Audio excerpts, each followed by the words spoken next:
Hey there everyone, this is Samuel Johnson, and welcome to this special bonus video of the Phantom Perspectives. That's right, ladies and gentlemen, we're going to be going back to talking about Danny Phantom. It's been a while since we talked about the series. Now, the last time I talked about Danny Phantom, I was looking at the abysmal finale episode, Phantom Planet. You may remember that episode because it was one of my worst vlogs ever. I talked very slow, I kept acting like I was serious and dark and heavy, and to make matters worse, my dog Xander was freaking out because we were having a storm and I was kind of losing it, just trying to keep him in line until eventually halfway through I just gave up and I had to keep him on my lap. Though I do still like that part of the video because at least I get to see him again.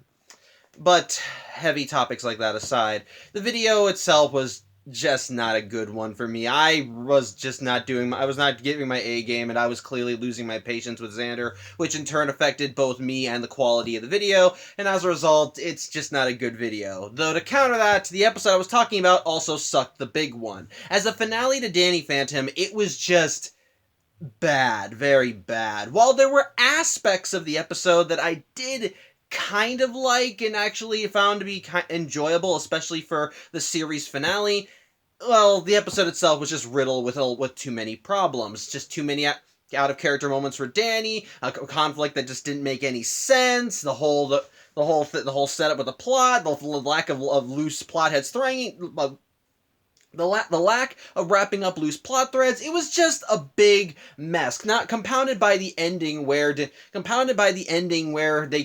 just kind of resolved everything with how they resolved everything. It's just did not feel like a good episode. And for what was supposed to be the grand series finale for Danny Phantom, it was just bad. It was just very bad. And the fact that and while I wouldn't say it was the worst thing I had ever seen, the fact that this was what they were trying to end the show on, it just kind of made it feel so much worse. And as a result, the episode just didn't work for me. It's just a bad episode in general, and I cannot recommend it to anyone who is a fan of the original series. However, Danny Phantom has been busy since I last talked about it. The franchise has actually been revisited in a few points. Namely, we got ourselves an extra story that came out. One that actually takes place after the end of the original series. And that extra story is this little ditty, Danny Phantom, A Glitch in Time. A graphic novel that, like I said, takes place after the events of the finale, and as you can probably tell by the cover here, actually manages to wrap up one of the loose hanging threads that Danny Phantom left. Namely, what happened to Dark Danny? Now, in the case of Dark Danny, while there were plans in the series to wrap up his thread, sadly, those plans were kind of brought to a halt when the voice actor who played Clockwork sadly passed away. As a result, they never went back to revisit what happened to Dark Danny, and by the end of the series, he was just completely forgotten. However, this book finally wraps up that loose thread, as well as trying to undo some of the mistakes that the finale itself made. But with that said, is this book a worthy follow-up? Is this a much better finale to Danny Phantom than what the show itself actually put out? Well, that's what we're here to discuss, as today, ladies and gentlemen, we are going to be taking a look at Danny Phantom, A Glitch in Time. Hopefully this video will make up for the craptacular quality of the last video, which, if it does, good, but if it doesn't, at least I tried. But anyway, with all that out of the way, let's get to the plot summary. So, like I said, the book actually takes place after the events of Phantom Planet. And if you remember what happened in Phantom Planet, at the end of that episode, Danny revealed his identity as, well, Danny Phantom to the world. And so, because it's now common knowledge that Danny Phantom was involved with saving the Earth from the disasteroid, he's essentially just a celebrity. And to mark the occasion, Amity Park has, well, upgraded. Basically, with Danny now being such a public figure, Amity Park has begun implementing ghost hunting technology into their everyday life, building everything up, actually arming their citizens, actually getting ghost patrols and ghost hunters running around to try and keep the city safe. With Danny, of course, just being worshipped by everybody. However, Danny himself is not doing so well. While he's happy that everything has worked out and he's kind of sort of gotten his happy ending, something's been going wrong with him. For one thing, his powers have been a little wonky lately, and as a result, he hasn't been on his A game when fighting ghosts. Even ghosts like the Box Ghost have been able to outrun him, with the only reason they've been able to catch him being due to the aid of the other ghost hunters in town, which, of course, are made up of the popular kids from Amity High. So, that's actually so that's a thing. But I'll give credit where it's due. The fact that Danny's now a public figure means that they stop making fun of him. So hey, get some respect at least. And here's another thing that I am very, very glad that this book undoes from the finale of Phantom Planet. Tucker's no longer the mayor of Amity Park.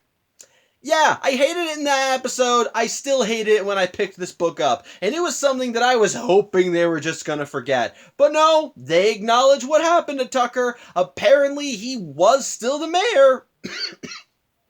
And he lost the job in 2 days. Yeah, apparently he dropped a baby on his second day in office, and apparently the backlash was so great that he was just thrown out, and the original mayor before Vlad wound up coming back. So, at least that shit show is over and done with. And if I may say, thank God. I mean, that sucks for the baby that was dropped. That's awful. That is absolutely awful. But again, I did not think Tucker should have been mayor. He was too young. I don't care. He's not a good fit for being in political party at all. Seriously, Tucker is a weenie. I do not want someone like that in power. The only time we saw him in power in the series, it drove him mad. So likewise, it's just kind of glad to see him out. Though he has found a way to recoup those losses by essentially becoming an internet influencer and hyping up Danny and so forth. Like I said, with Danny's powers glitching out, he hasn't been at his full strength when doing anything. Including, he even goes to this big announcement. Hold on a second. Apologies, went back to look it up. But yeah, basically when Danny goes to attend a press conference that's announcing how Amity Park is now a ghost-free city, he tries using a ghost laser to cut a ribbon, and, well, he singes it barely cuts through. With it only being cut because the mayor has Danny covered because he has a laser, which was provided by the Fentons.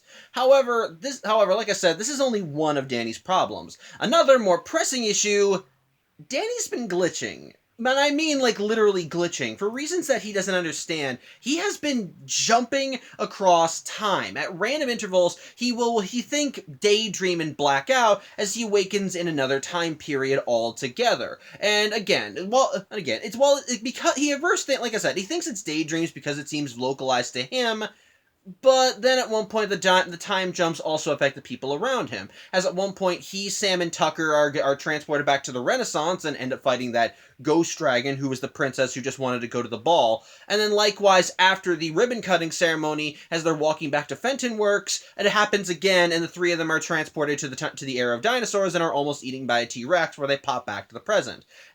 So yeah, whatever is going on, this is something serious, and even if it's not connected to Danny's powers, it's still something that needs to be looked into. Thankfully, Danny is aware that if these are time jumps, then maybe the person that they can look to for answers is, well, the time ghost himself, Clockwork. As such, the trio of friends go into Fenton Works with the intent of using the Fenton Ghost Portal to go in and question Clockwork. However, before the trio even get the chance to go in to enter the ghost zone, the Fenton Works just starts blaring with warnings and emergencies. And as such, the three of them prepare themselves for whatever's going to come through the portal. And when the portal opens up, the one who shambles through is Vlad Masters, aka Plasmius. And he is not looking good, despite being in his ghost form. As such, Danny and Co proceed to start kicking the shit out of Vlad. But he says he's coming in peace, with the commotion in the lab even attracting Jazz, who wants to know what's going on. As such, the group wants answers as to why the hell Vlad is here, and Vlad does explain what happened.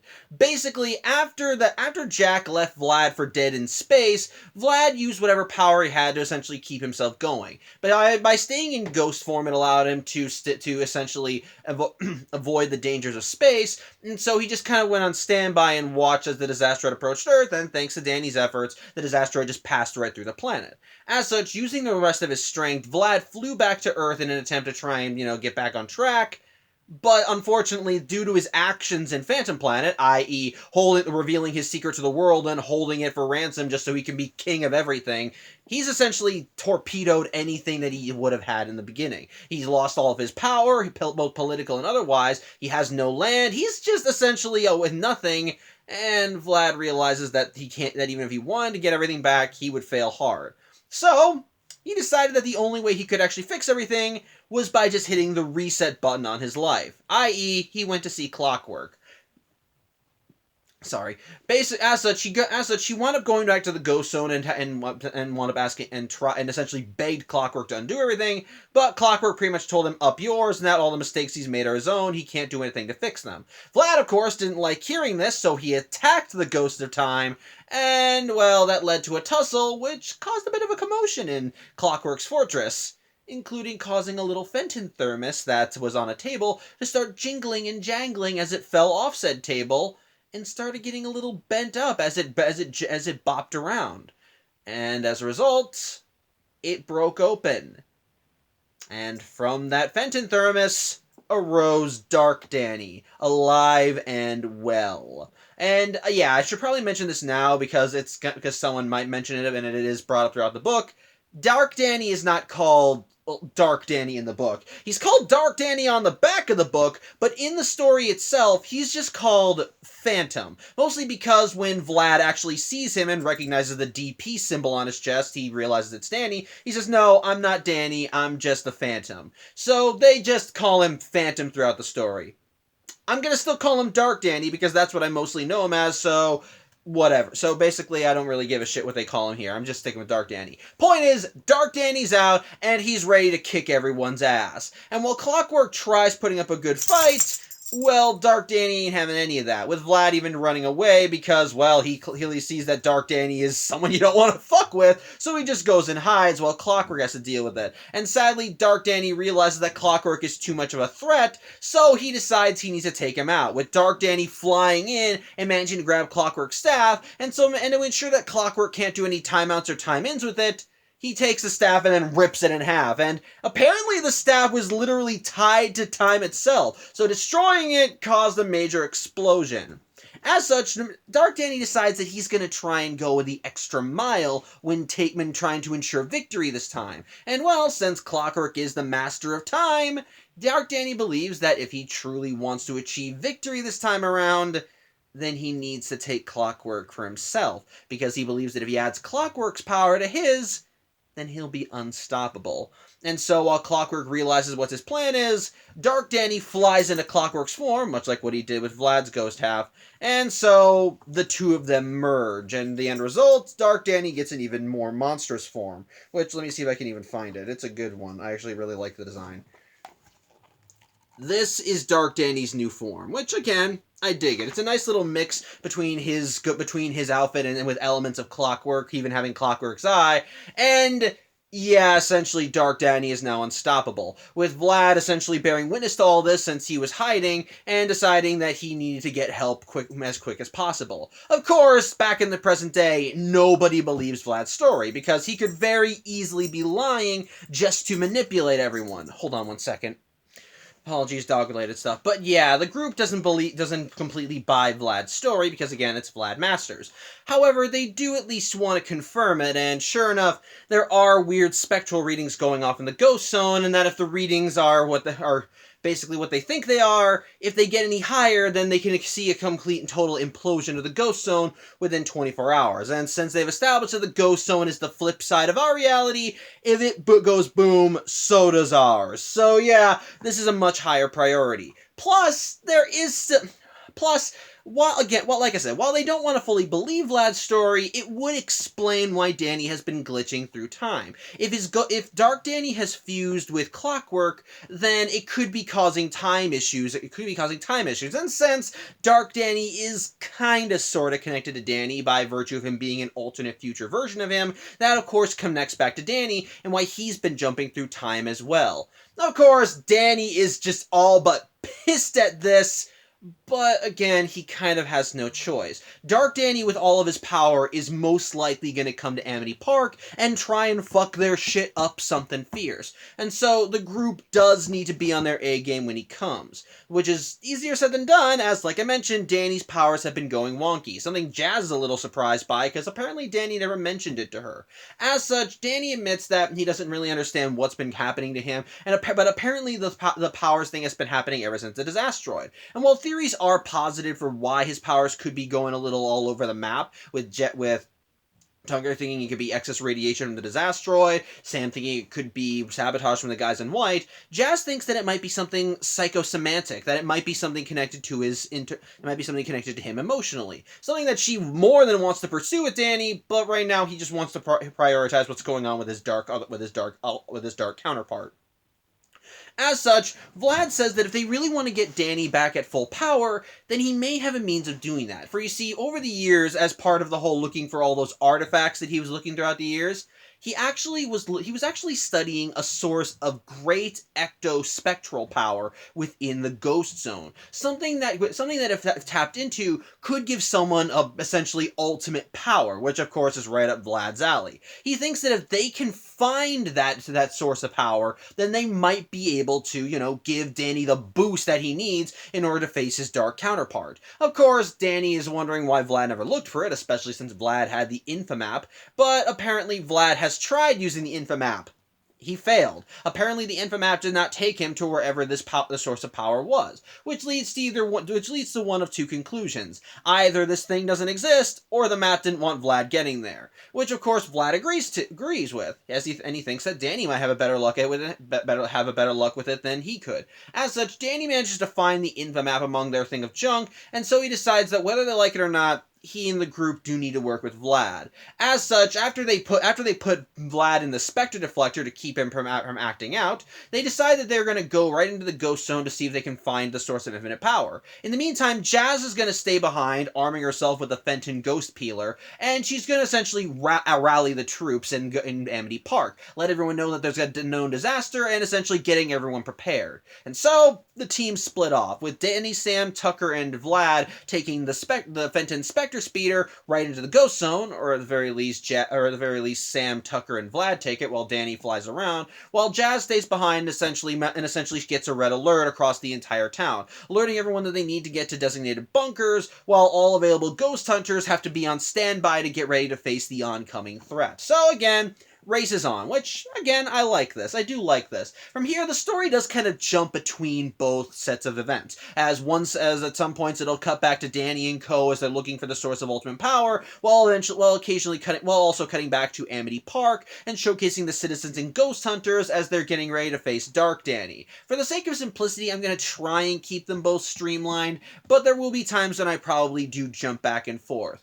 As such, let's talk about the Danny side of things right now. Once the group gets back into the ghost zone. Sorry, Ginny came back in. They decide they're going to try and look for. Hold on again. Again, dog stuff. But yeah, like I said, Danny and Code are in the ghost zone, and so Danny tries using the Infamap to try and find the source of ultimate power, and again gets jack shit. As such, Vlad deduces that this isn't a matter of the map just being picky about who gets to see the ultimate power, it's that whatever this thing is, it must predate even the Infamap. As such, Vlad decides that if they're really going to try and find it, then they need to get some clues. As such, they take another ghost portal back to the human world, as Vlad says that there is still one lab of his that hasn't been trashed, and apparently it's hidden under his football field, with the phrase to get into said lab being Packers rule. It's hilarious, and everyone gives him the stink eye for it. But point is, the ground literally opens up, and so everyone's able to go down to the lab. And yeah, it's clearly one of Vlad's because there's actually an extra Danny clone just floating around in a vat, which even Danny still finds creepy.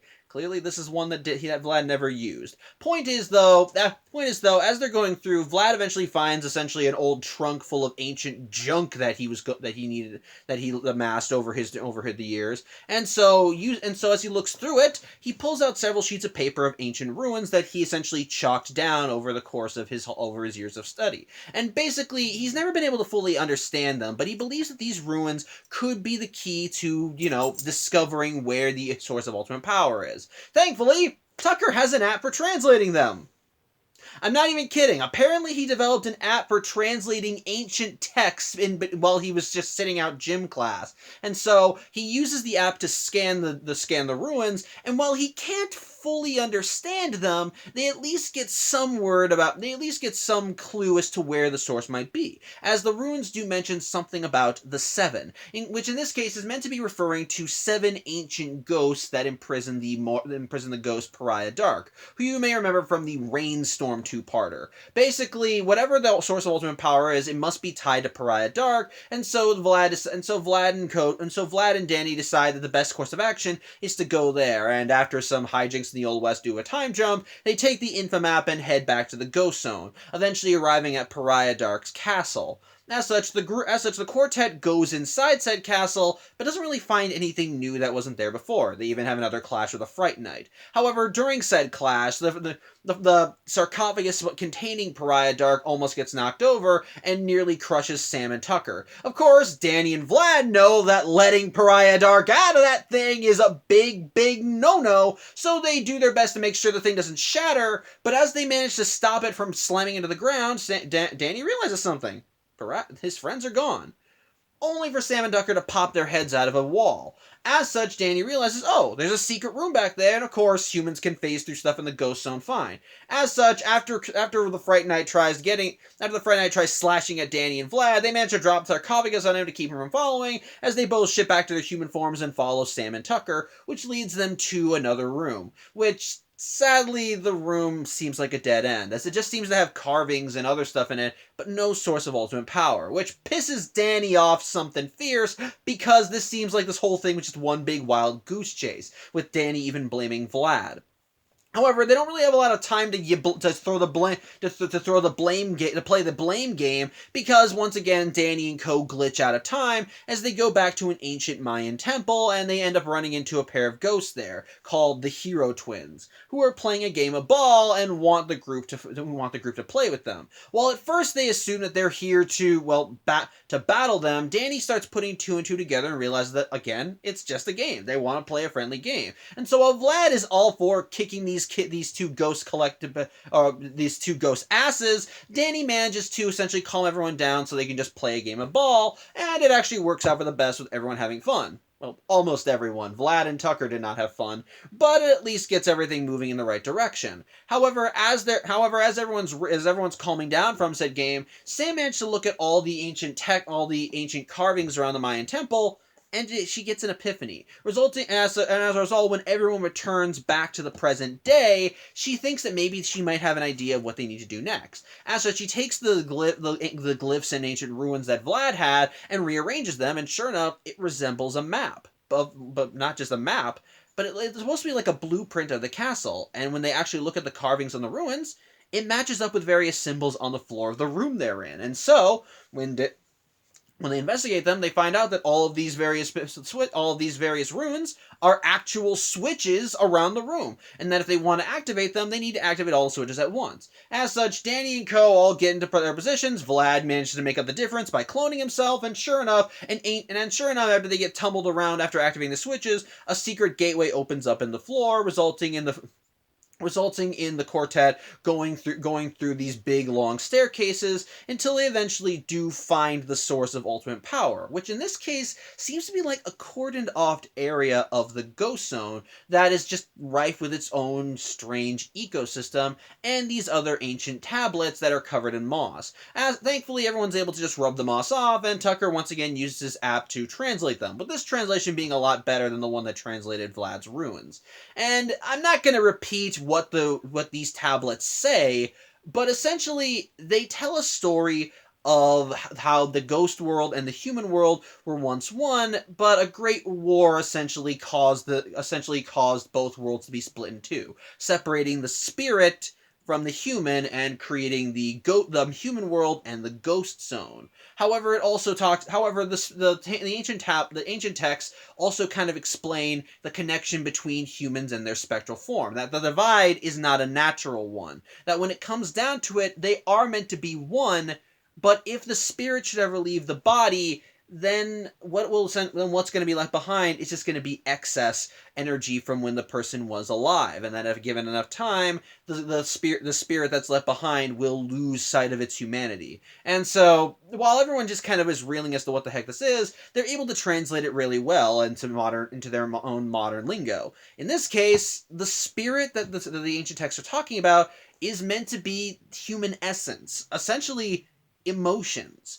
Basically, ghosts are made up of excess emotions that people leave behind when they pass along. And the thing is, Danny and Co. do actually have basis to believe that. After all, many of their foes in the past have actually fed on emotions. Desiree fed on the happiness that came from granting wishes. You got Ember, who fed on the admiration she received from people. Hell, even Penelope Spectra fed on the insecurities of teenagers just to make herself younger. All of the ghosts in some way have had something that has kept them going. Hell, let's list examples of ghosts that don't seem to be explicitly tied to emotions. You have Skulker, who seemed obsessed with the hunt. You have Technus, who seemed obsessed with technology and building himself up, making himself be the center of attention. I'm trying to think of another ghost that I just thought of it. Like Walker. Walker was obsessed with justice to the point where anyone that didn't fit into his little mold, he would consider a criminal. Hence why he would hunt Danny, even though Danny was technically one of the good guys. Basically, all of the ghosts have usually had some driving force connected with an emotion or an obsession that just seems to define who they are. And basically what this book is saying is that those obsessions are the root of who they are, which, believe it or not, I can also buy. To kind of give another example, remember back in season 1 when Danny and Co. first encountered Desiree, and Desiree began granting people's wishes, which technically infected them with ghosts?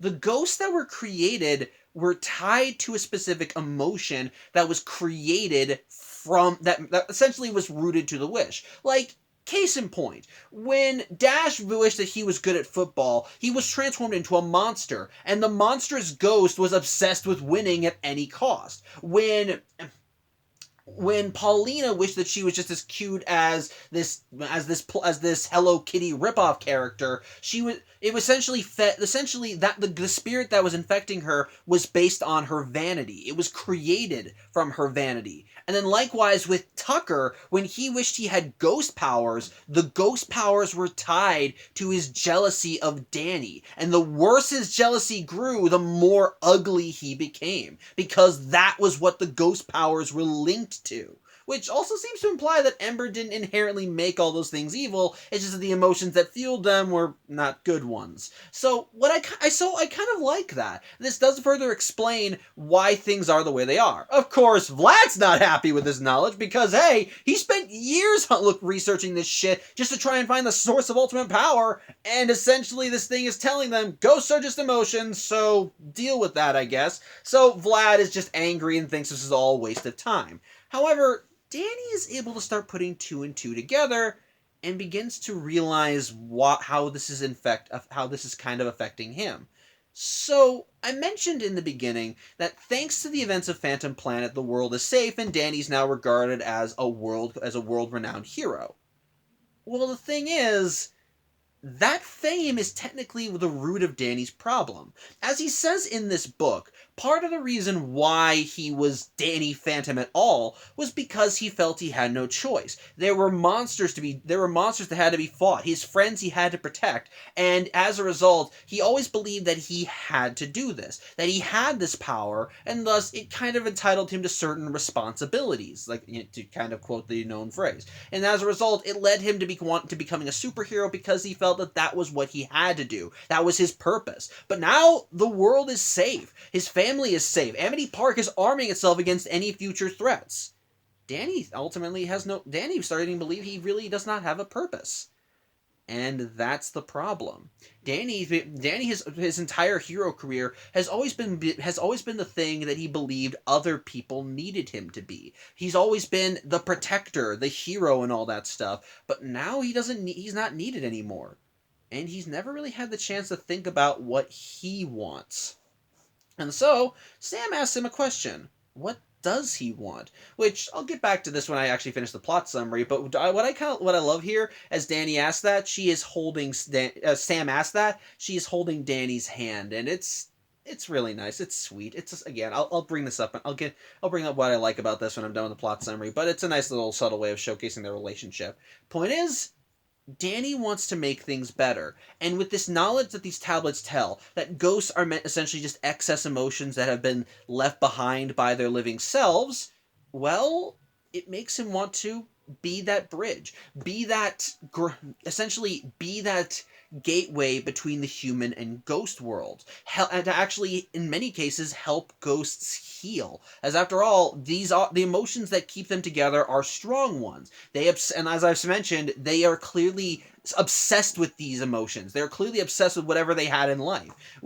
As such, Danny decides that he wants to help everyone, humans and ghosts. That's what he wants to be. He wants to be the bridge between both worlds. And so, filled with this newfound resolve, Danny goes ghost once again, flies into the air, and finds that his powers are now even stronger than ever, which, that's nice. It's actually really nice. And Vlad was just watching this the whole time, and it kind of starts hitting him that that's the root of everything. Though he gets a little embarrassed, and he doesn't want anyone to see he's had an emotional epiphany. So, yeah, Danny's now good and running as he's learned this ultimate secret. But wait! What about Dark Danny? Well, it turns out that the twisted motherfucker has actually been a little busy. And so, as everyone's celebrating Danny's newfound epiphany, the group gets an SOS from Valerie. So, going back to Amity Park, after Danny and Co. went into the Ghost Zone to give Danny his power boost, Jazz did exactly as she said. She essentially sent out the SOS to all of Amity Park, got everybody to go down into the bunkers, and pretty much just told all available ghost hunters that they need to be on standby for an all-out attack, with Valerie going to Fenton Works and volunteering her services on the front lines. As such, after all the civilians are basically evacuated to the shelters, all available ghost hunters are put on standby as they essentially lock down Amity Park and essentially throw up a ghost portal around Fenton Works. Basically, what they're hoping to do is that they want to, bottleneck Dark Danny into Fenton Works, while Jazz advocates for possibly shutting down the ghost portal, Danny's parents aren't okay with that because, one, that may be cutting Danny off from getting back to Amity Park after his journey is over, and two, they essentially think it's a better idea to have Dark Danny come here, because after all, as we've seen, ghost portals do spontaneously pop up all over the world. And if Dark Danny was realized that the portal to Amity Park was closed, then he may just go there, he may just go through one of those, and go to another part of the world that doesn't know how to deal with ghosts. So it's basically a better idea to deal with him here on their home turf, rather than having him go out and hurt even more innocent people who don't know how to fight him. So, which I don't think it's sound logic. However, as the Fentons are keeping track of Dark Danny's spectral energy, they notice something. It vanishes, which surprises them until they realize something. If he's not going through the Fenton Works portal, then he might be looking for another. As such, Jazz immediately contacts Valerie and asks her, "Hey, do you know of any other portals that are in Amity Park?" And Valerie realizes she does know one. Because if you remember well, when Vlad was the mayor of Amity Park, he happened to have one in his mayoral office. And Valerie has seen it. As such, Valerie quickly suits up and flies right to the office and tells Jazz that she needs to send backup there ASAP. And sure enough, upon Valerie arriving at the office, she sees the portal open, as she suddenly hears a ghostly wail coming from the other side that begins shaking the whole building and even causes spectral cracks in the ground. in the floor. As such, Valerie fights through the ghostly whale as best she could as she gets to the ghost portal hatch, and she manages to hit the activation button for it and get the thing closed. So she thinks all is good. But Dark Danny ain't going down easy, as he still keeps struggling against it, and he already caused significant damage already, and so he literally starts pounding against the door until he finally just bursts the whole thing open, knocking Valerie down. And, well, this also leads to another thing that annoys me about this story. Valerie is still antagonistic against Danny and the Fenton clan, because when she realized that Dark Danny was going through another portal, she immediately realized, oh, I can't trust those Fentons.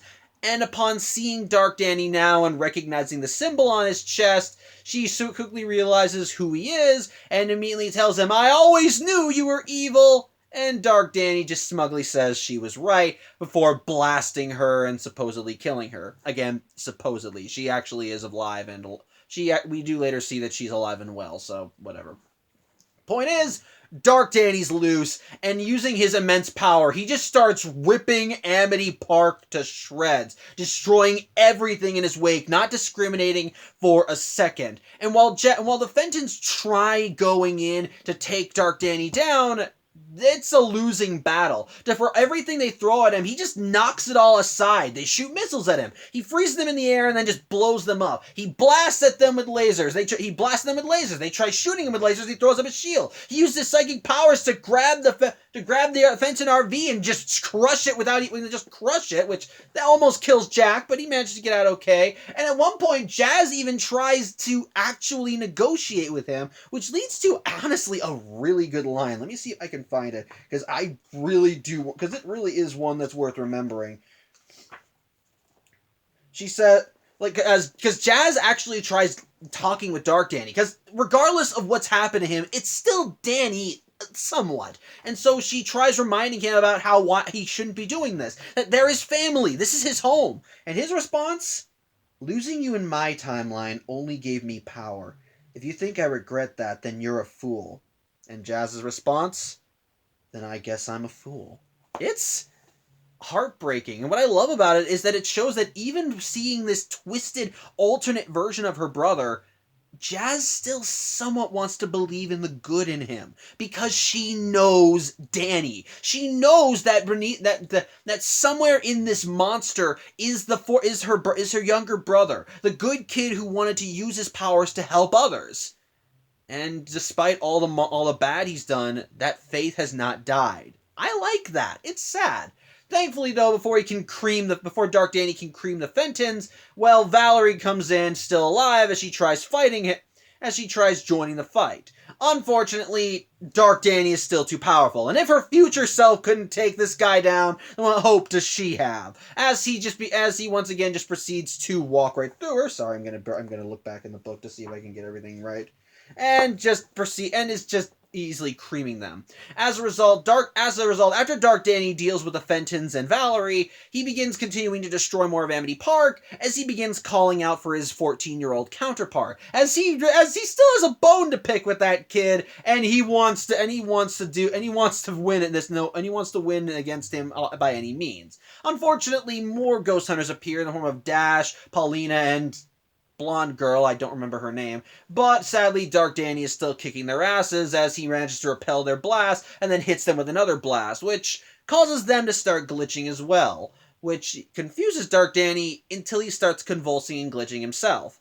Yeah, the thing is, while Dark Danny has fused with Clockwork in the same way that he fused with Vlad's ghost half, this fusion is more unstable, and it's taking everything Dark Danny has just to keep it together, which is causing a lot more problems too. Going back to how Danny's has been glitching through time, that's kind of been another side effect to this. The reason why why the time jumps are targeting Danny is partially because of his connection to his alternate timeline counterpart. But it's also because, like I said, since the fusion isn't stable, it's causing more glitches across time. It's just that Danny's more sensitive to it because the aforementioned connection with his older self. And so basically glitches are still popping up, and it's still having an effect on Dark Danny. Thankfully, though, before he can go forth and kill these teenagers, the real Danny shows up, as they're able to use the Infomap to find a way out of the Ghost Zone, though before Danny and Co. left, they did manage to pick up a few trinkets, as they went to what was left of Clockwork's tower and managed to grab a few medallions. As such, Danny charges in, and, well, before he actually starts fighting with Dark Danny, he once more tries what Jazz did. He tries reasoning with him. Because again, once upon a time, Dark Danny was, well, Danny. He wants to try and get through to what's left of him, the human in him, so to speak. And he even going so far as, instead of calling him Phantom like they've been doing throughout the story, he actually tries calling him Danny.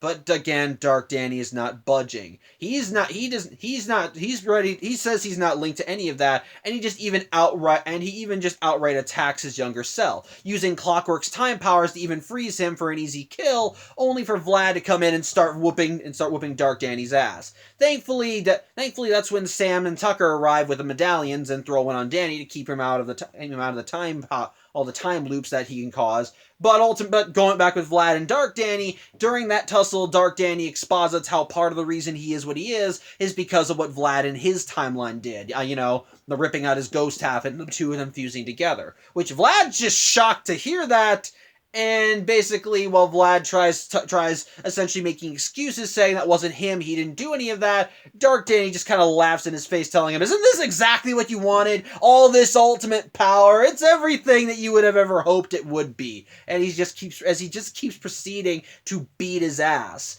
Unfortunately, as the battle keeps going on, hold on one second.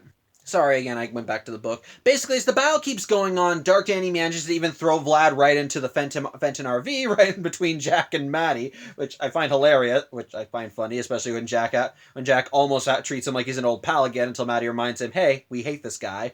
And at which point, Dark Danny uses his time powers to convert the Fenton RV into essentially a wagon. Before he can once again go in for the kill, that's when Danny and Co. come in with Valerie. And sure enough, they're able to see that Dark Danny is glitching, and that it's taking everything he has to keep his fusion with Clockwork stable. Meaning that if they can just keep laying down the heat, they might be able to, well, separate them. As such, everyone just joins together to start beating Dark Danny's ass, just going all out. Danny even goes for his ghostly wail and tries taking out his older self, and it's just sheer pandemonium and chaos until they finally cause so much damage that they literally drop a building on Dark Danny. And so they think he's gone. Is he gone? Is it done?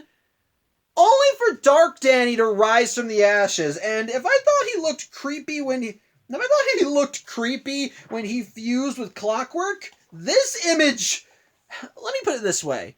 I may not be calling him Phantom like the characters in the story are, but this image alone screams Phantom. There is nothing human about that silhouette. Just seeing Dark Danny rising from the remains of this building, his form outlined in black, only the barest signs of humanity in there. His long dark claws, flames everywhere, the red eyes. It's fucked up. With even the faint DP still on his chest, still reminding you who this guy is. It's fucked up. And he just he pretty much just says, "You know what? I'm done playing these games," as he just nukes the entire area. Thankfully, Danny was able to throw up a shield to protect himself and everybody else, but sadly, everyone but him and Vlad are unconscious. And as a result, Dark Danny just goes in for the kill as he attacks both of them before they can go ghost again.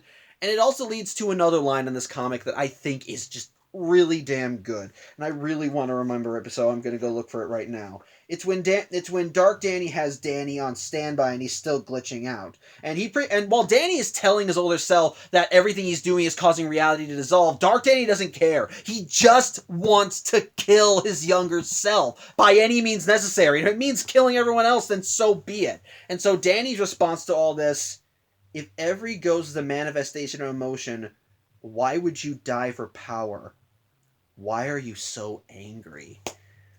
Thankfully, though, as Dark Danny is pummeling his younger self, Vlad steps in as he goes back into his ghost form, as Vlad is able to provide a very good answer. Because the thing is, Dark Danny isn't just Danny's Phantom, he's also Vlad's. After all, the fusion only came about by Danny and Vlad's ghost halves merging. So it's not just Danny's emotions that are fueling this thing. It's Vlad's. And the emotions that Vlad is that are fueling Dark Danny, a lust for power, for control. After all, if you have power, then you can control everything around you. And why would you want to control everything? So you're not alone. Which, yeah, Vlad starts having his own epiphany as he kind of starts realizing what everybody's been trying to tell him, that everything he's done in his life has been his fault, and that regardless of how much he's tried to make everything right and undo his mistakes, the only one responsible for his lot in life is himself. And because of his lust for power, he's pushed everyone away. The love of his life, his best friend, he's just alone. And all he's ever wanted is love. But because he's been trying to keep filling this hole in his heart, well, it's just made him lust more for power, which led him to more control, which led him to seeking out more control, which led him pushing more people away, and just so on and so forth. It's just an endless cycle. And so, it kind of explains a lot of Dark Danny's actions here. Because, after all, as we established, Dark Danny was made in the wake of a tragedy on Danny's behalf. And, well, combine that tragedy with all of Vlad's emotional issues, and you get a recipe for a very big monster. But Vlad realizes that he cannot keep hiding behind his own mistakes. If he wants to make everything right, he needs to actually make amends. He needs to actually come to terms with all this. And so he has his own resolve. He will make up for all the wrong he's done, and it'll start with Dark Danny. And with this resolve, his ultimate ghost power gets unlocked too, as he manages to lay down a major blast right in Dark Danny's face. As such, he goes over to, young Danny, and the two of them ghost up and just charge right at Dark Danny. And so, using their combined powers, they manage to rush at him and use it, and from there, they just go on a full-on tour of the Ghost Zone. I'm guessing using the Infomap. And they just fly all over the place, and Dark Danny and basically, through all these shaking up, Dark Danny is just doing everything in his power to keep himself stable, but it's too little too late. Dark Danny is just having trouble keeping everything together, and so while he's begging them to stop, Clockwork tells them to keep going, and so with one final oomph, they arrive back in Amity Park, and thankfully, they manage to rip Clockwork right out of Dark Danny. And so he's back to his original form, i.e. flaming hair, no time powers, all that. Basically, it's the Dark Danny we know from Ultimate Enemy. However, with Dark Danny essentially defeated, that's when the Fentons come in and pretty much tell Danny to deliver the coup de grace, as they get him wrapped up in ecto tethers and tell Danny to put his older self in the Fenton thermos, which Dark Danny does not want, and Danny can still see that despite him being separated from Clockwork, he's still glitching. Only with the glitching we see is him shifting between his more monstrous form and Danny's form. And Danny realizes, no, I can't do this. This thing is made up of all these negative emotions, and I can't just lock him away again. Hold on one second, I want to confirm something. Sorry about that. But again, Danny just mentions how he tried locking Dark Danny away. It just made things worse. It added fuel to the metaphorical fire. And he mentions how it feels unfair. Something that Dark Danny concurs with. And yeah, this also showcases again one of Dark Danny's driving forces. And part of the reason why he's been so adamant to destroy everything Danny holds dear. It's not just a lust for power anymore. After all, you could technically argue that what he was doing in The Ultimate Enemy was his attempt to try and secure his power, since after all, he's clearly going through some shit, and the prospect of him not having all that power when he really needs it probably would not be right with him. But now here he is in a timeline where the tragedies of his past had never occurred, where everything that would have made him never happened, and this world's Danny went on to have a good life. He has a family that loves him. He's renowned the world over as a great hero. What does Dark Danny have? He has nothing. He has no family, no home, no friends, no timeline. He's alone. And it just makes him feel awful, and it makes him angry at his younger self because because he genuinely believed he deserved all that. He deserved to have a happy ending. He deserved all that, and yet here he is, just trapped, just stuck amidst all this anger and hate and lust for power, and it's sad because all he really wants is to just not be alone anymore. He just wants to belong. And sadly, that may never happen. As well, Dark Danny's been out of the time stream for too long. And, well, since he doesn't have a time medallion anymore and he's no longer tied to clockwork, he's starting to dissolve. He has nothing tying him to this timeline anymore. And since his timeline's been all but erased, he's also slowly going with it. So unless he has something that can anchor him to this universe, he's gonna disappear. As such, while Danny thinks that maybe they could put him back in the Fenton Thermos, Dark Danny doesn't want to do that. That's just another form of imprisonment. So Vlad volunteers himself. He says that he offers his body for Dark Danny. And while Dark Danny is hesitant to do all this since, well, it's Vlad wants to essentially atone for all the bad he's done and tells him that he'll give him his body freely if Dark Danny will have it. And Dark Danny, realizing he kind of is out of options, accepts this as he flies right into Vlad's body. And sure enough, Vlad himself can take it. Then Clockwork, who of course has been there the whole time, states that Vlad can't keep it all. That Vlad won't be able to contain him forever, but he can at least act as a temporary storage. As such, Clockwork takes Vlad away and tells Danny and Co that he'll be back.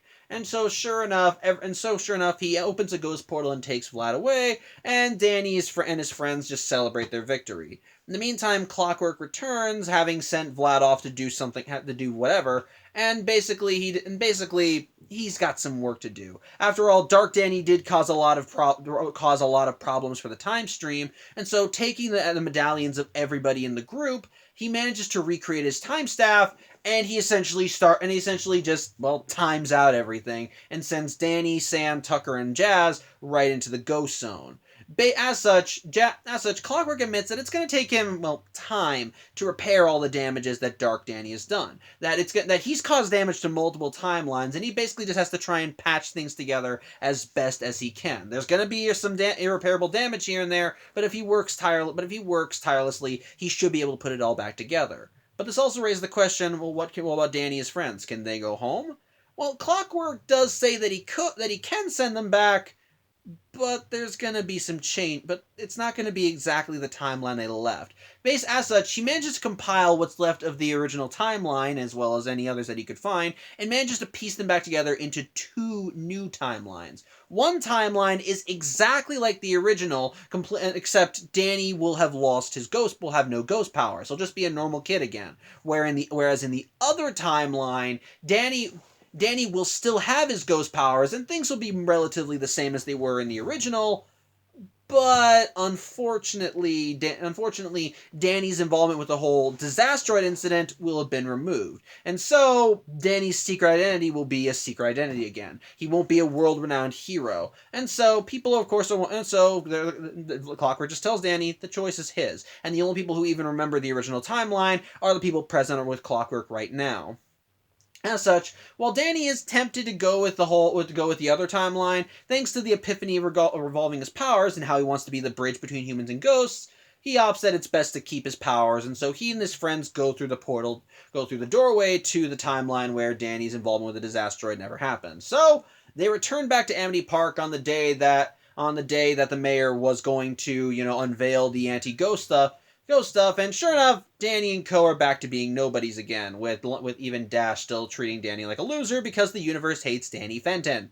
And it hates him even more in this timeline, because while everyone is happy that they saved the day and saved the day, with the implication that nobody knows that Vlad Masters is Plasmus, because again, people are stupid. Well, things kind of got. It turns out that with the Disasteroid incident, the people of Amity Park are now even more paranoid about ghosts because they think that they were responsible for what happened. And so they think the best course of action?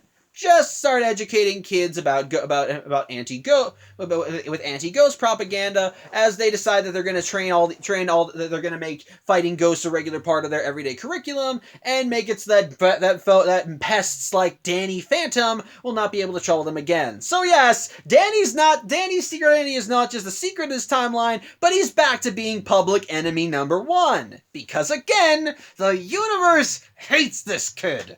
But Danny just tries to roll with it. After all, he still wants to be the bridge between humans and ghosts, and so he's still willing to do that even in a town full of ghost hunters. In the meantime, though, back with Vlad, well, like I said, Vlad's body may be able to contain Dark Danny for now, but it can only be temporary storage. They need a more permanent vessel for him. How fortunate, then, that Vlad happens to have one on standby. As Vlad and Clockwork go back to Vlad's lab beneath his football field, and they go to the Danny Fenton clone. And sure enough, Vlad is able to release Dark Danny into said clone, and it's clear that Dark Danny has taken a hold of it, as once his essence goes inside it, the Danny inside the vat goes ghost, and instead of having the normal green eyes, they're red. So yeah, Dark Danny's in there now. As such, Clockwork tells Vlad that Dark Danny is now his responsibility, that he needs to take care of him, and that if things go wrong, Clockwork can't do anything to stop it. Mostly because it's still taking a lot of time to repair the damage Dark Danny did, and Clockwork feels weaker for whatever reason, like something's missing with him. As such, it's going to take more time and effort to do all this, but the question is raised why he feels weaker. Well, the thing is, there is one last survivor from the original timeline, one who didn't give up her medallion. And so the comic cuts back to the Ghost Zone as we see Valerie in there, still in her gear, still looking like she was still looking battle torn from the battle with Dark Danny, as we see her holding a medallion. But that plot thread really doesn't go anywhere in this book, and so the story ends as Danny and Co decide to resolve to do their own thing. Danny tells Jazz that she was right, that his powers were tied to his psychosomatic and so forth, and while Jazz is happy for Danny's son Epiphany, duty calls as the box ghost once again reappears, because nobody stopped him in this new timeline, and so Danny goes ghost with a new resolve and mission to unite the human and ghost world. So there you go. That was Danny Phantom, A Glitch in Time, and that was 56 minutes of plot. Who would have thought? But, yeah, my thoughts on this book. Well, it's a good book. I can't just dance around it. Danny Phantom, A Glitch in Time is a good book, hands down. And you want to know why I think it's a good book? Well, for starters, it undoes a lot of the mistakes that Phantom Planet made. Case in point, I already mentioned how it just immediately gets rid of Tucker being the mayor of Amity Park, because that was stupid and I hated it. It did not belong there. But on top of that, it undoes a lot of the same mistakes from that by, well, wrapping up a lot of the loose plot threads. One of the things that I hated with Phantom Planet was, for a finale, it really did not give a shit about the world it created. It was more concerned with telling this pissy story about Danny and him not feeling popular among everyone else, which I think is dumb, and I hated that because that really did not fit with Danny's character at all. But then likewise,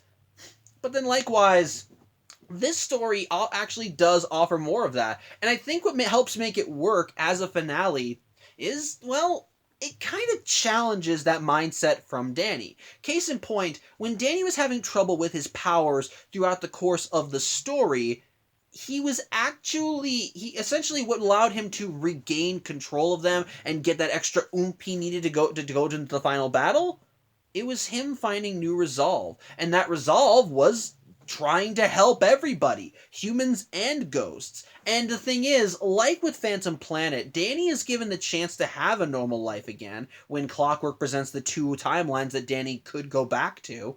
But Danny chooses the one where he still has his powers, but won't be a famous superhero anymore. And as a result, it kind of helps emphasize more of Danny's spirit and his greater resolve, because at the end of the day, Danny's a good kid. There's a reason why he felt that he had to go out and fight monsters and bad guys with his ghost powers. because if he didn't, someone could get hurt. And Danny felt that it was his responsibility to prevent that. And now, but throughout, like I said, throughout this story, Danny is presented with a world where he's not needed anymore, but he still wants to do the right thing. And so when he finds this new resolve, he goes all the way with it, even to the point where he's offered again the chance to be normal, but he says, no, I made my decision, I have to go through with this. And quite frankly, I like that. And kind of once again going back to how it wraps up more loose plot threads, Valerie. Now I'm gonna say this right now, she still annoys me in this story. I understand that she's supposed to be Danny's rival, but there are plenty of points in this story where she just still does not like Danny, which I don't understand. Look, like, he helped save the world, lady. I understand you'd still be a little hesitant to trust ghosts, but you think that maybe Danny, someone that she has been in a relationship with, would now be off her shit list after not only the relationship they've had together, but for saving the fucking world from a giant green skull-shaped meteorite. So I think that maybe she would still be hesitant. And likewise, but at certain points in the story, she still makes her disdain for Danny and the Fenton clan very clear. Like when Jazz asks her, "Hey, do you know about any portals?" She says, "Oh, I knew I shouldn't have trusted the Fenton clan, except you're the one that forgot to tell them about the portal." And then likewise, when she sees Dark Danny, she still says, "I always knew you were evil," even though it's clear this isn't Danny, especially in the climax of the story when she's fighting alongside her timeline's proper Danny, and they're trying to take this guy out. And by the end of the story, the implication seems to be that she is now that she has a new resolve in life, that she is still ready to try and wage war against Danny because she's still an original survivor and will probably want to either hunt Danny or Dark Danny. Because if you want to get technical, her entire life was ripped away. Now, maybe that's not the case. Maybe she can still find a place in the original story. But by virtue of her being a survivor from the original timeline, she does remember that Danny Fenton and Danny Phantom are the same guy. So she might still be coming after the kid, is what I'm saying. But my point, the thing is, it at least is more than what she got in Phantom Planet. In Phantom Planet, she was literally just thrown on a truck and forgotten about for the rest of the episode. And this one, however, she does have an important role. She's fighting alongside everyone, actually working to try and help everybody and do her best to face the enemy head on, working like she could. It actually is nice to see her on the front lines fighting alongside all the good guys to defeat Dark Danny. I think that's good. I like that. I think it works. And likewise, while I'm not a big fan of what happens to her by the end of the story, at the very least, I'm more happy that they did something with her in comparison to what they did in Phantom Planet. And here's another little thing that I also like. Danny and Sam's relationship. While I understand that there are people who probably weren't fans of Danny and Sam being a couple in the show, well, I liked it. I liked seeing their chemistry develop as the show went along. I thought it was cute, and it was done naturally. You saw the development from friends to best friends to romantic couple. It was nice, it was sweet, and it wasn't thrown in your face. It actually felt like a natural developing relationship with all the tumultuous issues that would come from it, until by the end of the series they actually did come together as a valid couple. And I thought that was one of the few good things that Phantom Planet did. And, well, we see that throughout the story. Now, it's not in your face. Like, they don't just go all out and say, "Oh, these two are a couple now, these two are a couple now."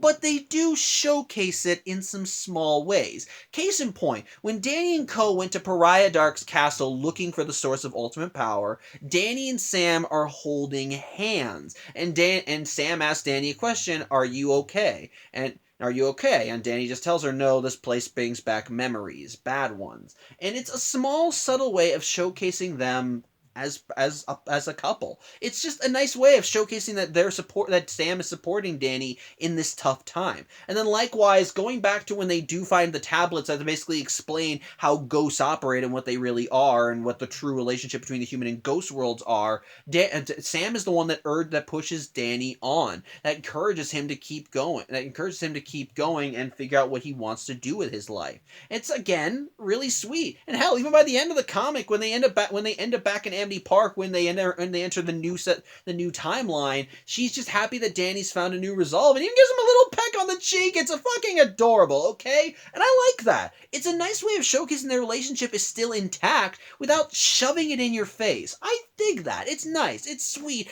and I like that. It's not like the most prevalent thing throughout the story, but it's nice, and I can't help but dig that. But with all that said, there is one aspect of this story that really does get my goat. The thing is, while Phantom Planet sucked, and it sucked hard, one thing about Phantom Planet that I kind of liked was Danny's secret being revealed. For a finale, I felt it kind of makes sense. You want to wrap up the story, and I think it is at least nice that Danny finally got some recognition for what he did. I can understand why people probably wouldn't like that, because it does kind of feel a little weird to have Danny just suddenly reveal his secret to everyone. But what I kind of liked in this story, believe it or not, was the world building that came from it. And I think it was actually really interesting world building. Seeing Amity Park essentially realize, okay, there are bigger threats out there involving ghosts, and this kid is helping us to discover that. And so basically we're going to recognize him for all of his efforts, we're going to try and help him, and we're going to try and arm ourselves so that we're better prepared when these things happen. And so it leads to some honestly interesting, world building as we see Amity Park not only adjust to having a famous superhero among their residents, but also as they prepare themselves for potential future threats, arming up little patrols of ghost hunters, actually seeing everybody rally behind Fenton Works and work together to try and keep the place safe, actually having emergency drills in this case. Again, going back to Valerie, she volunteers to help work with the Fentons to try and take care of all this. I thought that was good character growth. And another thing that I also liked was, again, Danny's parents being supportive parents. Yeah, they're still goofballs, but they're doing whatever they can to support Danny and Jazz here. Likewise, they're still kind of idiots, and likewise when Jazz suggested that maybe they could try and talk Dark Danny down, it was Maddie and Jack that immediately shot that down, because for everything that Dark Danny done, they didn't see him as their son anymore. So in that regard, they're still kind of idiots, but they still do their best to help out. And throughout the story, they did not stand in Danny's way at all. They actually tried helping him in any way they could. They kept the ghost portal open because they knew that after Danny's journey, he'll need somewhere to come back, and it's at least a better idea to essentially jackknife Dark Danny into coming back to Amity Park. So again, that's smart. And throughout the story, they're doing their best to support Danny while fighting off his evil older self. So I do like that. And I like seeing how it continues on. Too bad it gets undone by the end of the story. Yeah, I don't care for the ending. I don't hate it completely. But this is another example of status quo is fucking God. Because I think it's such a stupid decision to essentially take away Danny's whole celebrity status just to essentially restore the original order. Because that's what it is. Yes, Danny now has a new mission. He wants to unite the human and ghost world. He wants to help ghosts in any way they can so they can pass on while still fighting the ones who wish to cause a problem in Amity Park. But it's essentially just the same status quo with a few details changed around. Otherwise, it's the exact same thing he did before. And suddenly, all that major character development and all the world building that we had gotten from the story is thrown right out the window. And the thing is, and again, I'm not going to defend Phantom Planet. That shit sucked. It sucked ass. But at the very least, this story, it was trying to work with what it was given. It got rid of the aspects of Phantom Planet that didn't work. Again, I refer to Tucker. It actually wrapped up some more loose plot threads from Phantom Planet, which I'll get back to because there's still the stuff with Vlad we need to talk about. But I think it. But the thing is, the world that they created from this, I thought was interesting. I thought it was a great epilogue from what we saw in the original Danny Phantom. Danny is now a world-renowned hero. He's actually getting the credit he deserves. And likewise, we're seeing Amity Park grow and develop from what happened in Phantom Planet, and actually trying to better itself. The residents are actually taking the job seriously and are trying to do it as competently as possible. While Danny's parents may still be idiots, they're still supporting him and they still trust him by the end of the story. They still care about him. And yet by the end of the fucking comic, when everything gets reset, the main characters all get thrown into a timeline where none of that shit matters anymore. Oh yes, Amity Park is still going to arm itself against ghosts, but now everything that Danny built up is gone. It's just gone. And his station's now even worse off than it was before, as he's back to being public enemy number one because everybody is stupid. I don't understand what the Danny Phantom universe has against its titular character, because it's like they love shitting on this kid. What did he do? What did this kid do? Did he kick a puppy off screen somewhere? Did he flip off a guy that didn't deserve it? I don't know. I don't understand it. It just doesn't make sense to me. And you want to know what pisses me off even more about it? The fact that Danny's parents aren't in the know anymore. Look, I know I probably harp on this too much, but I genuinely think that Danny's parents would be valuable assets if they knew Danny's secret, because it has been shown to Danny time and again that regardless of the circumstances, they love their son. Yes, Dark Danny they showed no remorse or sympathy for, but I can kind of see their viewpoint. Dark Danny was the worst that their son brought to light, and he was a monster who was destroying all of Amity Park, whereas the Danny they knew was a sweet kid who wanted to do everything he could to help people. Yes, it did show them to be a little bit more close-minded, as they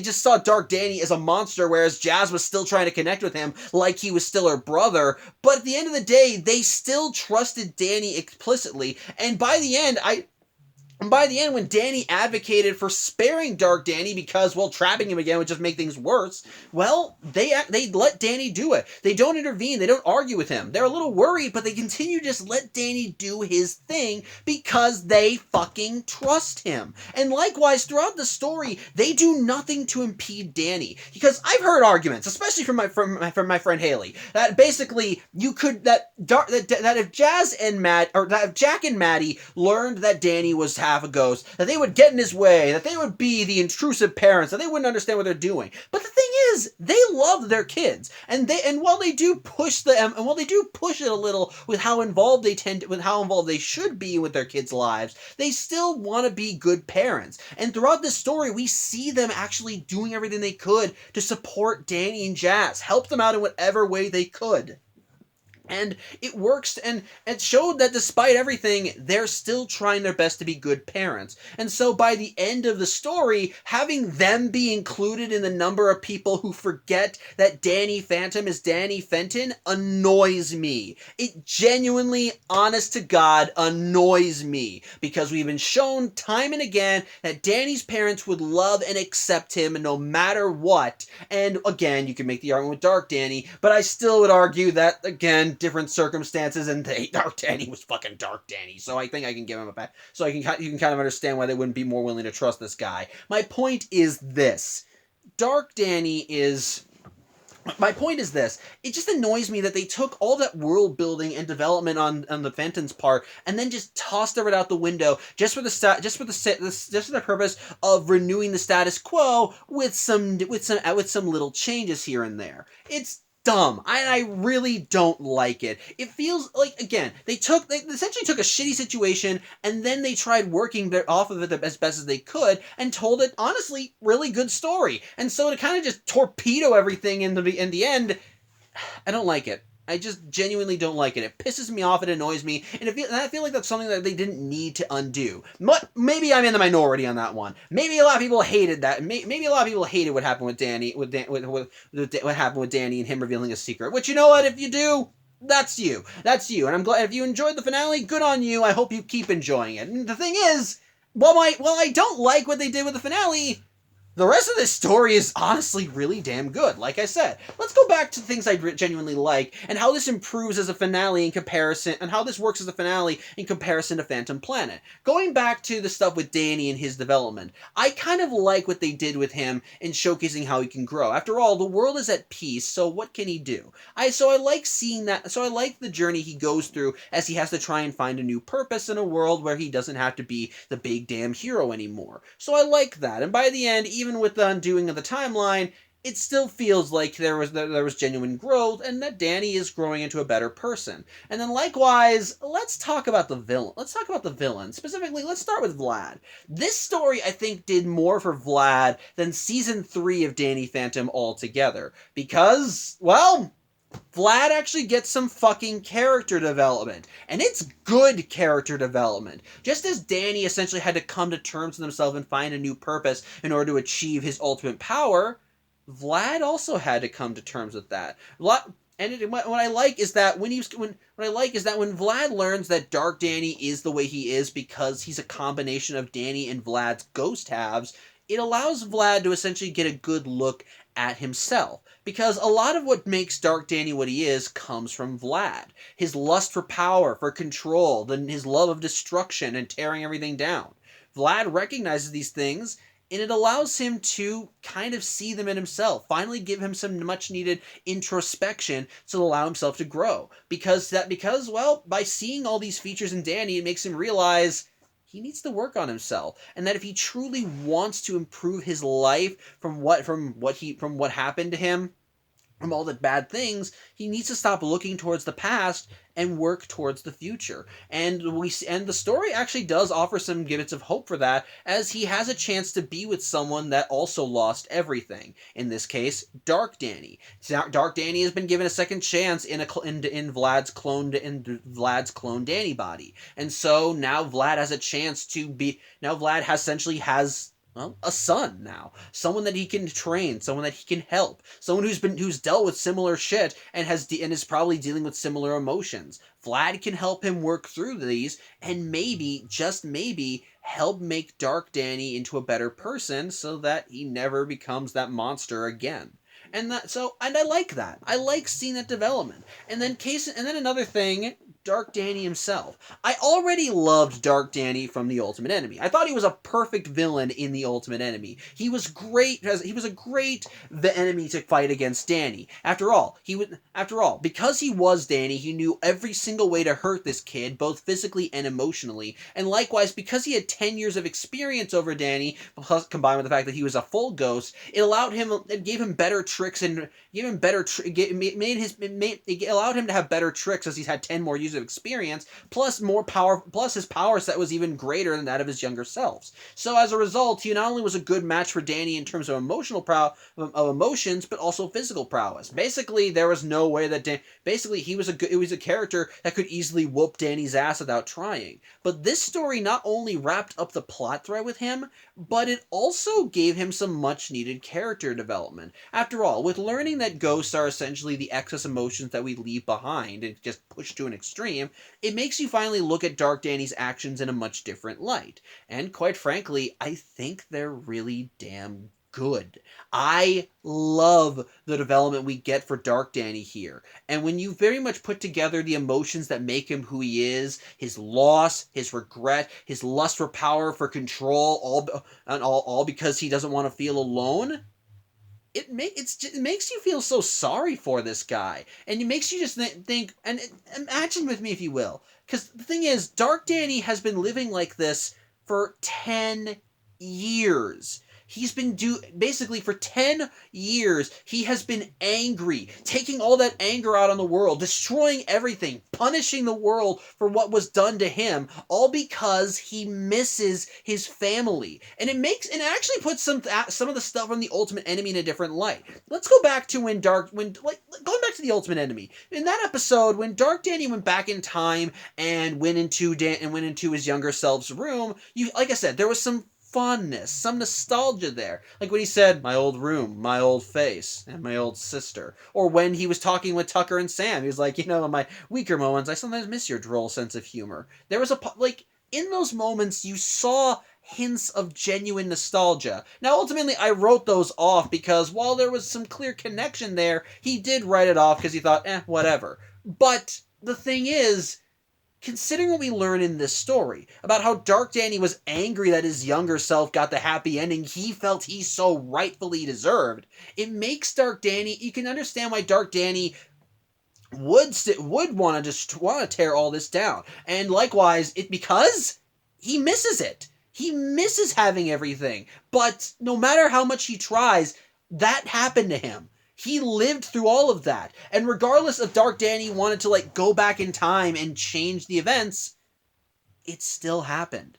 He still was there. He saw his friends and family killed right in front of his eyes. He was left alone with only Vlad left there to help him. And then likewise, when Vlad tried helping him, he ripped his ghost tab out of Danny.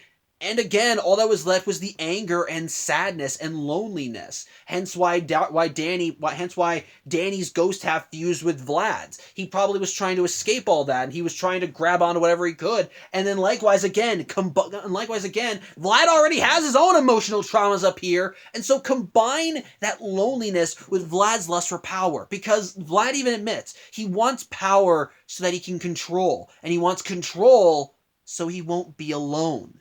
And so, all that wrapped up together, you have Dark Danny, this creature who wants nothing more than to reclaim what he lost, but he knows he never can. And so how does he interpret that? He makes more grabs for power. He continues trying to show he's in control now. He can do whatever the hell he wants. He hurts everyone else before they can hurt him. Because at the end of the day, while he puts on this big, imposing, badass monstrosity of a demeanor, on the inside, he's just a scared 14-year-old wanting his family back.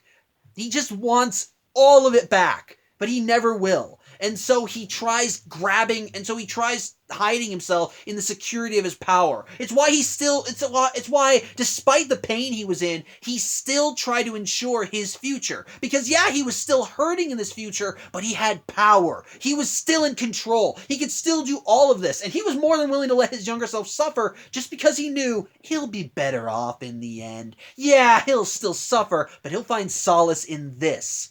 But then that was stopped. And suddenly Dark Danny loses even more. He's even more alone than he was before. He doesn't even have a timeline to return to. It's gone, erased, undone, never happened. And so he's the last remnant of a dead world.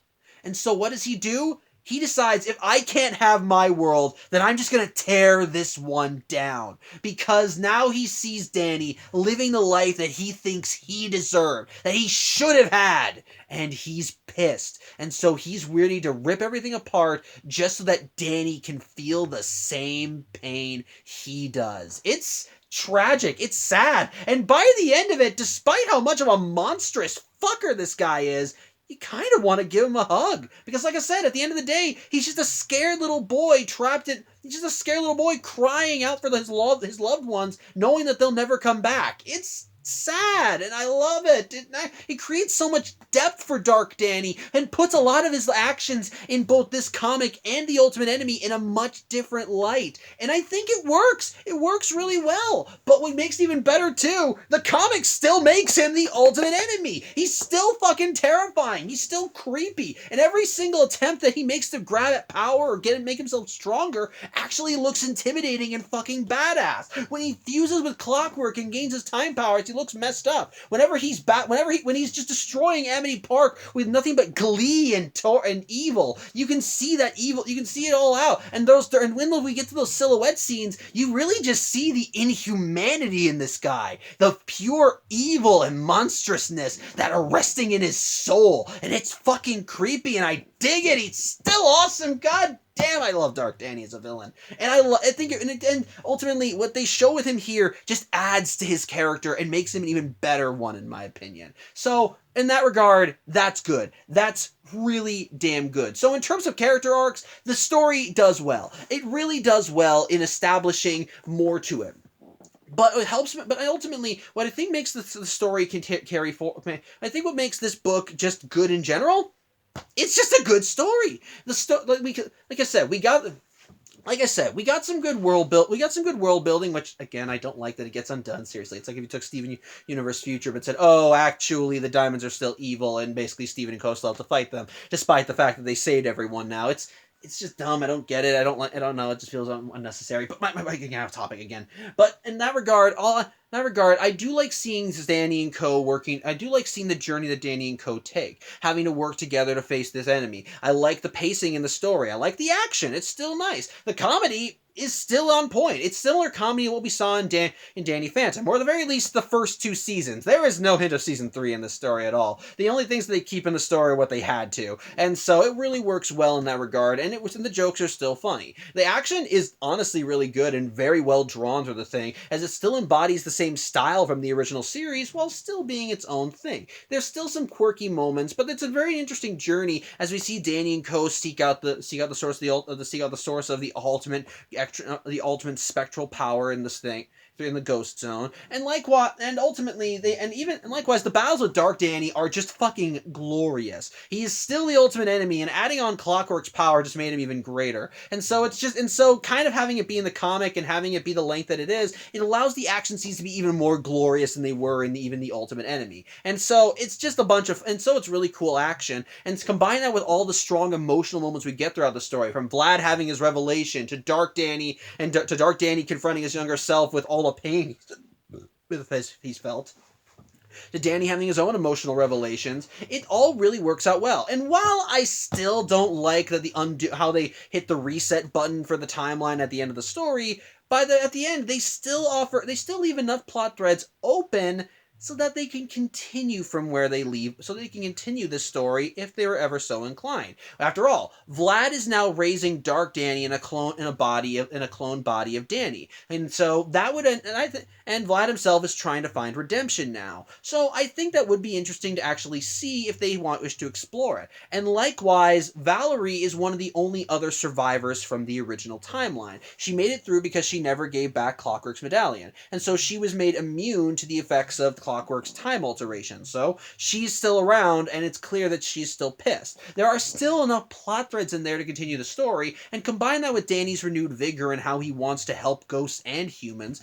it makes for a very interesting idea that they could build on and expand on should they come to it, while still wrapping up enough loose threads from the end of the series that you can still be satisfied with the ending. So in that regard, yeah, A Glitch in Time is a really good book. While I do have my own personal issues with it, those are just, for me, those are just things that I find annoying. Again, those are just things that I find annoying. For everything else the story does, it works really well. The characters are all written very much in character. They take what they were given from the end of Phantom Planet and try building on it in the best way possible. They try and undo the mistakes that Phantom Planet made while trying to continue in a very positive direction. They try and wrap up loose plot threads that were left hanging by the end of the series and try and tie them up into nice little bows that people will be satisfied with. They expand more on characters that we could have had more time expanding on, like with Danny, with Vlad, fucking Dark Danny, Sam and Danny's relationship, even fucking Valerie. It's nice to see them explored more. The revelation of the revelation and world building with the ghosts and how they actually work, and that they are meant to be the excess leftover emotions from people.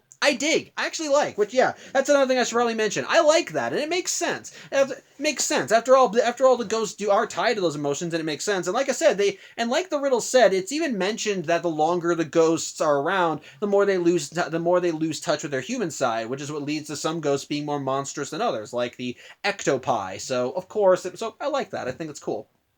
I think it's cool. But that's actually good world building that does thankfully stick around. So I like seeing that, and I like the revelations that come with it for both Dany and Vlad. Seeing them grow, become something in their else, and actually coming into their own in their own journeys. I like the redemption we get for Vlad as he tries to do right on what he's done wrong. I like seeing Dark Dany and the expansion of his character. I love the action. I love the humor, and I love that. And while I still get annoyed by the ending, and how it undoes one of the biggest revelations and world building spits from Phantom Planet, at the very least, it still pushes us in a very positive direction by having Dany still keep the development he got throughout the story and want to become a better person and help people in every way. Help Ghost kind of get that closure. Help humans and find a way to be the bridge and find a way to be the bridge between both sides. I like that. And at the end of the day,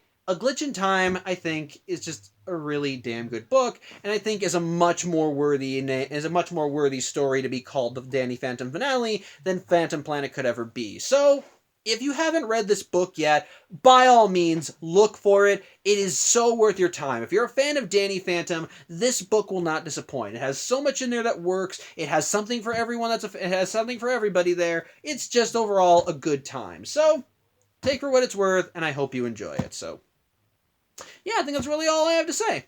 I thank you for watching. Hopefully this video is a much better one than the actual finale was, though I'm still happy to see Xander in that video.